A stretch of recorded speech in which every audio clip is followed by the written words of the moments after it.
کون سا غریب ہے جو مسجد ننگے پاؤں جاتا ہو؟ لوگوں نے تو 3 قسم کی چپلیں رکھی ہوئی ہیں، ایک مسجد جانے کی علیحدہ ہے، گھر پہننے کی علیحدہ ہے، شادی بیاہ پہ جانے کی چپل علیحدہ ہے۔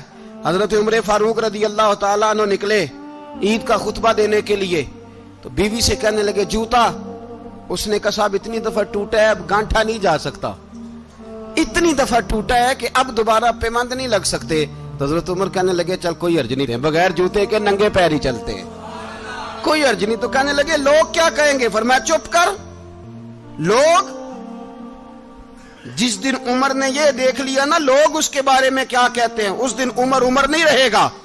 تو کہا پھر آپ کا نظریہ کیا ہے؟ فرمایا میرا نظریہ یہ ہے کہ رب رسول میرے بارے میں کیا کہتے ہیں، لوگوں کا کیا ہے؟ لوگ کل کسی کے بارے میں کچھ کہتے ہیں اور پرسوں کچھ کہتے ہیں، میرا نظریہ یہ ہے کہ رب رسول میرے بارے میں ننگے پیر عمر جا رہے ہیں۔ کون جی؟ میں بڑا ماڑا۔ اچھا جناب، کیا غربت ہے؟ 10 قسم کے جوڑے لٹکے ہوئے ہیں کمرے میں، اور پہننے کی فرصت نہیں، سویرے کیا پہننا ہے، شام کیا پہننا ہے، 15 سوٹ کٹھے استری ہو کے لانڈری والا بھیج رہا ہے، اور تو غریب ہے، تو بہت بڑا غریب ہے۔ اس لیے کہ غربت پیسوں کی وجہ سے نہیں ہوتی، غربت تو دل کی ہوتی ہے۔ تو واقعی بڑا غریب ہے اور تو غریب ہی رہے گا۔ امیر تو عمر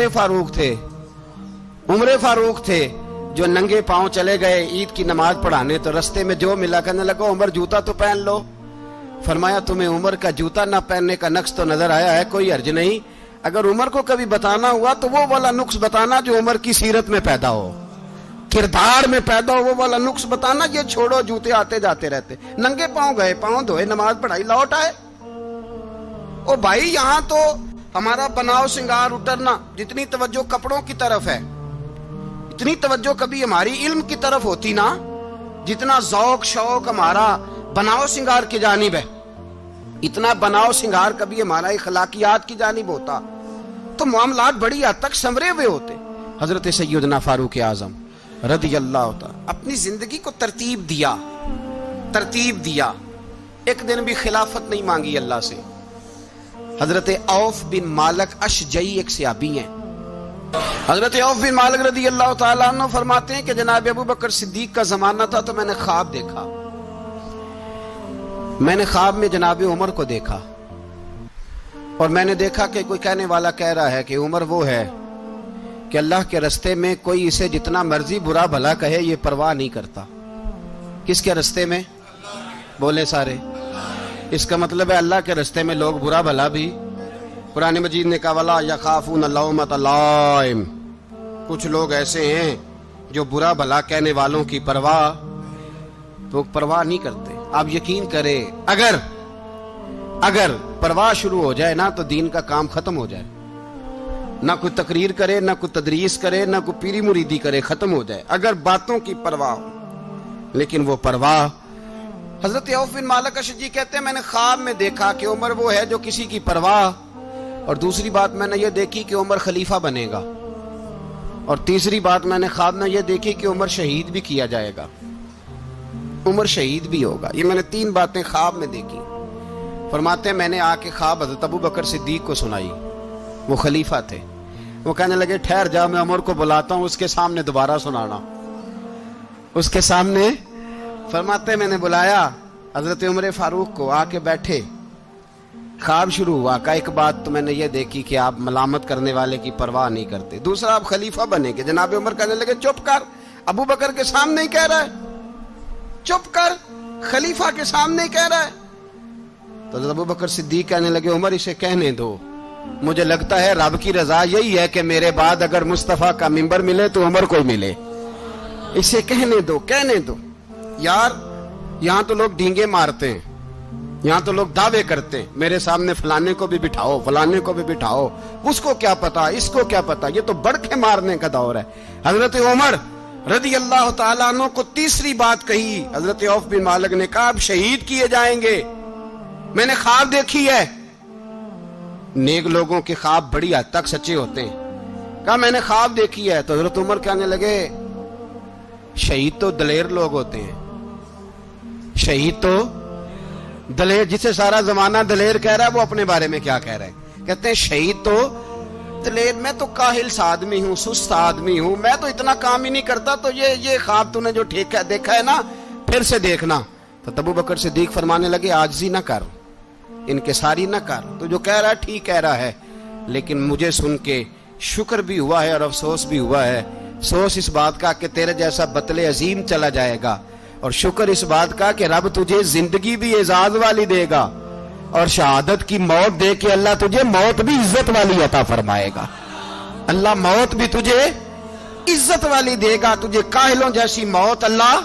حضرت فاروق اعظم رضی اللہ، او بھائی یہاں تو اس زمانے کا سب سے بڑا مسئلہ پروٹوکول ہے۔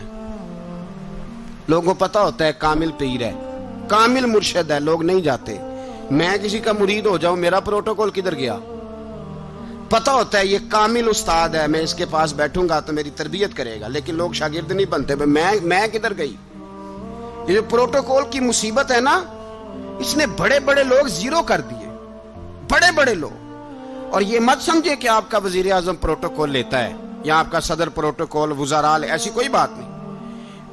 ہم چھوٹے طبقے سے لے کر بڑے سارے پروٹوکول کے قائل ہیں۔ ہمارا تو داماد بھی کہتا ہے کہ مجھے پوچھا نہیں میں تمہارے گھر کیوں آؤں۔ ہمارا تو بھائی ہر شخص اعلان کرتا ہے پروٹوکول کا، فلانے نے عزت نہیں دی تو واپس آ جاؤ، فلانے نے سلوٹ نہیں کیا تو واپس آ جاؤ۔ لوگ جہاں سلوٹ کرنا چاہیے وہاں بھی سلوٹ کرانے کے قائل ہیں۔ پر حضرت عمر رضی اللہ تعالی، حضرت عمر کی سادگی اور پھر جناب عمر کی عاجزی، جب انسان اپنے اوپر سوار کر لیتا ہے نا، سوار کر لیتا ہے، میں بدکار پرانا خادم، کسے در ملی نٹ ہوئی، تے واصف یار نے نظر جو کی تھی تے واصف ہی۔ میں اکثر سوچتا ہوں حضور نے جہاں بھی کہا نا، فرمایا میرے بعد نبی ہوتے تو خطاب کے بیٹے عمر ہوتے۔ حضور نے فرمایا عمر جس رستے سے جاتا ہے شیطان وہ رستہ بدل جاتا ہے۔ نبی پاک صلی اللہ علیہ وسلم نے فرمایا میرا عمر وہ ہے کہ اس کی زبان پر حق جاری ہے۔ حضور علیہ السلام نے فرمایا 950 سال حضرت جبریل میرے عمر کی شان بیان کریں تو ان کی عظمت ختم نہیں ہوتی۔ 950 سال جبریل عظمت بیان کرے تو ختم نہیں ہوتی۔ یہ بات ہے حضرت عمر کی، اور فرمایا عمر ابو بکر کی نیکیوں میں سے ایک نیکی ہے۔ یہ شان ہے اب عمر فاروق رضی اللہ تعالیٰ عنہ کی۔ حضور نے فرمایا میرے بعد نبی ہوتے تو عمر ہوتے، جس گلی سے عمر آئے شیطان رستہ بدل جائے۔ میرے عمر فاروق کی شان 950 سال بیان ہو تو ختم نہ ہو۔ عمر کی زبان پر اللہ حق بیان کرتا ہے، جو عمر کہتا ہے وہی رب کر دیتا ہے۔ حضور ساری زندگی فضیلتیں بیان کرتے رہے، عمر جواب میں کیا کہتے ہیں؟ کوئی بتائے نا کہ یہ والی حدیثیں کبھی عمر نے بھی روایت کی ہوں کہ حضور نے میرے بارے میں یہ کہا ہے۔ یہ روایتیں وہ روایت نہیں کرتے، ان سے جب لوگ کہتے عمر تیری بڑی بات ہے تو عمر رو پڑتے، کہتے میں تو اونٹ چرانے والے باپ کا بیٹا ہوں، میں تو اونٹ چرانے والے باپ کا بیٹا، اونٹ چرا۔ اس سے آگے عمر گئے ہی نہیں ساری زندگی، اس سے آگے لفظ ہی نہیں ادا کی۔ اور میں تو بھائی اونٹ چرانے والا، میرا باپ تو اونٹ چرایا کرتا تھا، 10 اونٹ تھے، میری ڈیوٹی ہوتی تھی، سنبھالے نہیں جاتے تھے، ابا ڈنڈوں سے مارتا تھا۔ ساری زندگی عمر حج کرنے گئے، ایک خشک تنا کھجور کا عمر فاروق رضی اللہ تعالیٰ عنہ نے اس کو اپنے کلاوے میں لیا، رونے لگے۔ لوگوں نے کہا عمر کیا ہوا؟ فرمانے لگے یہاں میں اونٹ چرایا کرتا تھا، یہاں میں اونٹ چراتا تھا، 10 اونٹ سنبھالے نہیں جاتے تھے۔ دیکھو رسول اللہ کی شان، آج ساری امت چلانے کا طریقہ عطا فرما دیا ہے، ساری نظریے سے پیار۔ یار پیسہ کس کو برا لگتا ہے؟ آپ جس آدمی کی 50 کروڑ کی پراپرٹی ہے اس کو پوچھیں سب سے غریب، آپ کو وہی نظر آئے گا۔ وہ کہے گا میں ٹائٹ ہوں، حالات بڑے۔ میں کئی باری پوچھے انہوں نے، میں کہتا ترجمہ بھی 10 چھڑوں کی، ہمیں تو سمجھ نہیں آتی، اور ٹائٹ حالات کون سے ہوتے ہیں جی؟ جس آدمی کا کروڑوں میں کاروبار ہے نا، اس کو آپ چھیڑے وہ رونے لگ جائے گا، رونے۔ تو کئی میں نے ایسے دیکھے ہیں کرائے کا مکان ہے، ان سے پوچھے صاحب کیا حال ہے، تو کہتے ہیں جتنی اللہ نے شان والی زندگی ہمیں عطا کی ہے کسی کو نہیں دی ہوئی۔ اس کا مطلب ہے خوشی بھی یہی ہے اور غم بھی یہی ہے، اندر سے خوشی ہے، اندر سے ہی۔ تو نے اگر راضی رہنا ہے تو ادھر سے رہنا ہے، ناراض رہنا ہے تو بس اپنے آپ کو خوش رکھے گا تو ہو جائے گا۔ سارے صحابہ مل کے آئے، کہنے لگے عمر فاروق سے کہنا ہے نبی پاک کے زمانے میں تو ظاہراً غربت تھی، ابو بکر کے دور میں بھی غربت تھی، اب تو بڑا محال ہے، عمر سے سفارش کرو کہ عمر نیا کرتا پہنا کرے۔ ملکوں کے سفیر آتے، عمر وہی پھٹی پرانی چادر اوڑھ کے اور وہی کئی جگہ پہ پیوند لگے سوٹ پہن کے سفیروں کے سامنے بیٹھ جاتا ہے۔ عمر کو مشورہ دو، طے ہو گئی بات۔ سب نے جب مشورہ دے لیا تو سارے کہنے لگے یہ بتاؤ شیر کی مونچھ کو ہاتھ کون لگائے گا؟ کہنا کس نے ہے؟ بندہ بھی تو ڈھونڈو نا۔ نے کہا جناب میرا یہ خیال ہے کہ مولا علی شیر خدا کہیں گے، کیونکہ جس شخص کی عمر کو سب سے زیادہ حیا کرتے دیکھا وہ شیر خدا مولا علی ہے رضی اللہ تعالی علی کہیں گے، اس لیے کہ جناب علی تو کئی دفعہ جب گفتگو کرتے تھے تو حضرت عمر چپ کر جاتے تھے اور فرماتے تھے علی نہ ہوتا تو میں ہلاک ہو جاتا۔ تو کہا علی سے کہو۔ جناب علی شیر خدا کو بلایا، کس کام کے لیے؟ جی اللہ اکبر۔ یہ ذرا آپ نے اس دور پہ اس بات کو ذرا کہا جناب ان سے کہیں کہ زیادہ نہیں، ایک کرتا نیا پہن لے، سفیر آتے ہیں وزیر آتے ہیں تو ایک کرتا نیا پہن لے۔ حضرت علی کو بلایا، آپ فرمانے لگے کوئی اور بات ہوتی تو میں کہہ دیتا، یہ والی میں نہیں کہہ سکتا، کوئی اور ہوتی تو میں عمر کو کئی دفعہ کہہ دیتا ہوں، جلال میں بھی تو سن، یہ والی میں نہیں کہہ سکتا، میں تمہیں ایک مشورہ دیتا ہوں۔ کہا وہ کیا؟ کہنے لگے سید عائشہ صدیقہ سے کہو، وہ مومنوں کی ماں ہیں، عمر ٹالے گا نہیں۔ اماں جی سے جا کے کہا اماں جی نیا کرتا عمر سے کہیں پہن لیں، وزیر آتے ہیں بڑے بڑے لوگ تو چلو کوئی حرج نہیں۔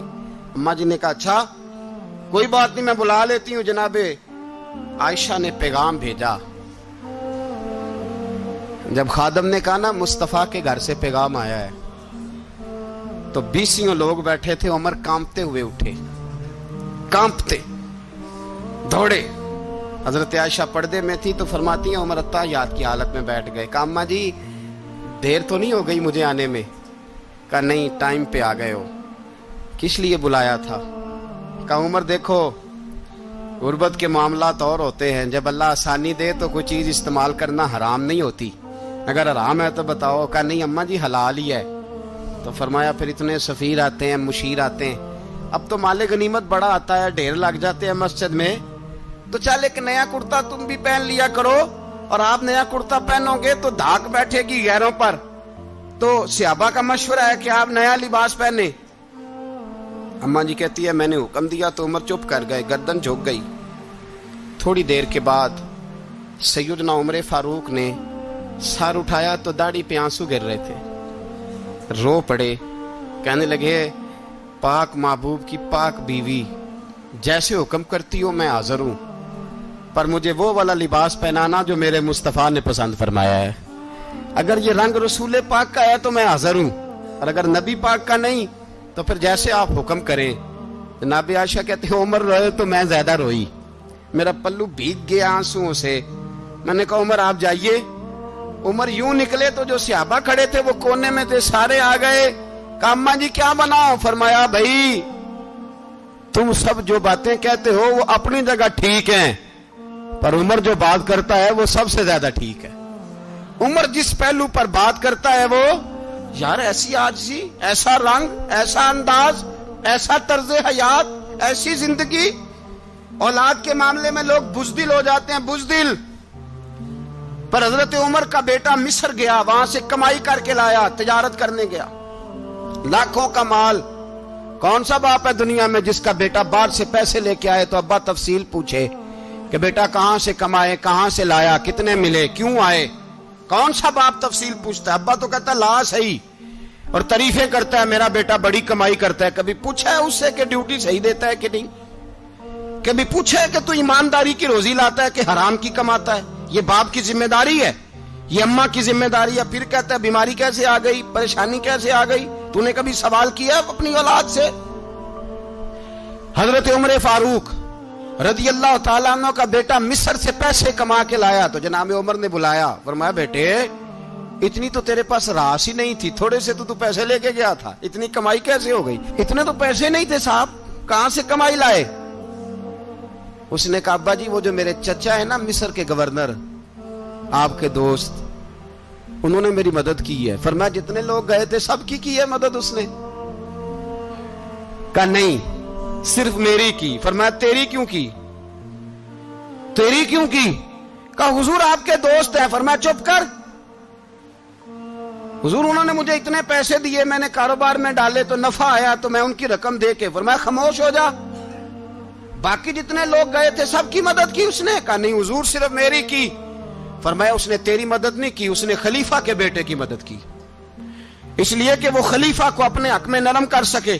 فرمایا آدھا مال تیرا ہے, آدھا مال غنیمت کا ہے, مال خزانہ کا ہے, مسلمانوں کا ہے, اس لیے کہ تو جو وہاں سے مال کما کے لایا ہے وہ اپنے باپ کے خلیفہ ہونے کی وجہ سے کما کے لایا ہے, لہذا رکھ ادھر. یہاں کہتے ہیں کدھر سے آیا, کیسے آیا, کون سا حساب دیں, کیا کریں؟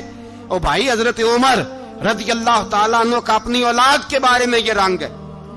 ایک جنگ سے نا خوشبو آئی, خوشبو بڑی مہنگی ہوتی تھی, عرب میں خوشبو آج بھی بڑی مہنگی ہے, وہ زیادہ استعمال کرتے ہیں. میری باتوں کی سمجھ آ رہی ہے میرے بھائیوں؟ بڑی مہنگی خوشبو تھی. جب وہ خوشبو آئی تو حضرت عمر نے کہا, گھر میں پہلے پہنچی حضرت عمر کے, چونکہ زیادہ عورتیں استعمال کرتی تھی گھر کے اندر خوشبو, مرد بھی لگاتے تھے. حضرت عمر نے اپنی بیوی سے کہا, آپ کی زوجہ تو تھی وہ بڑی خوشبو کو پسند کرتی تھی. حضرت عمر نے اپنی زوجہ سے کہا کہ خوشبو لاؤ, میں نے ایک عورت کی ڈیوٹی لگائی ہے, وہ خوشبو تول کے نا تو حصہ برابر صحابہ میں بانٹ دے گی. تو آپ کی زوجہ کہنے لگی کسی بی بی کی ڈیوٹی لگانے کی کیا ضرورت تھی, میں جو موجود تھی میں بانٹ دیتی ہوں تول کے حصہ برابر. آپ نے فرمایا نہیں تو رہنے دے, اور فلانی بی بی بانٹے گی. کہا حضور میں نے بھی بانٹنی ہے, میرے پہ کچھ حق ہے؟ آپ نے فرمایا نہیں تو تفصیل نہ پوچھ, تو خوشبو دے دے, کوئی اور بانٹے گی. خاتون خانہ تھی نا, کہنے لگی نہیں مجھے بھی آج آپ کو بتانا ہی پڑے گا کہ کوئی جو بانٹ سکتی ہے تو میں کیوں نہیں بانٹ سکتی. زوجہ کہتی عمر نے بات کی تو میری چیخیں نکل گئی. حضرت عمر فرمانے لگے جب تو خوشبو بانٹے گی نا تیرے ہاتھوں کو بھی لگے گی, تیرے دوپٹوں کو بھی لگ جائے گی. اگر رب کریم نے مجھ سے سوال پوچھا کہ عمر خوشبو تو مسلمانوں کی تھی, تیری بیوی کے دوپٹے کو کیوں لگ گئی, تو میں اللہ کے حضور کیا جواب دوں گا؟ اگر اللہ نے یہ سوال کیا کہ تیری بیوی نے کیوں لگائی, وہ تو حصہ تھا مسلمانوں کا, تو تو نے تیری بیوی نے کیوں لگائی؟ تو فرمایا میں نہیں چاہتا کہ اللہ کے حضور مجھے اور تجھے باز پرس ہو, لہذا کسی اور کو بانٹنے دے.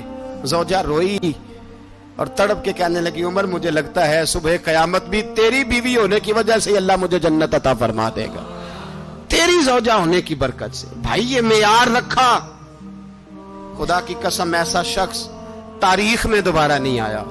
اتنا بڑا آدمی, اتنا بڑا شخص, اتنا بڑا آدمی, اور پھر رنگ یہ ہے کہ عمر 22 لاکھ مربع میل کا حکمران, 22 لاکھ, اور کھجور کے درخت کے نیچے مٹی کا ڈھیلا لے کے سو گئے ہیں, پرواہ کوئی نہیں, کوئی مسئلہ ہی نہیں. 2 غلام ساتھ بیٹھے تو ایک روٹی حضرت عمر نے گھر سے منگوائی, تھوڑا سا سرکہ, تو غلام کہنے لگے ہم نے بھی کھانی ہے. فرمایا کوئی حرج نہیں, روٹی کو پیٹ بھر کے کھانا ضروری تو نہیں, 3 حصوں میں بانٹ لیتے ہیں.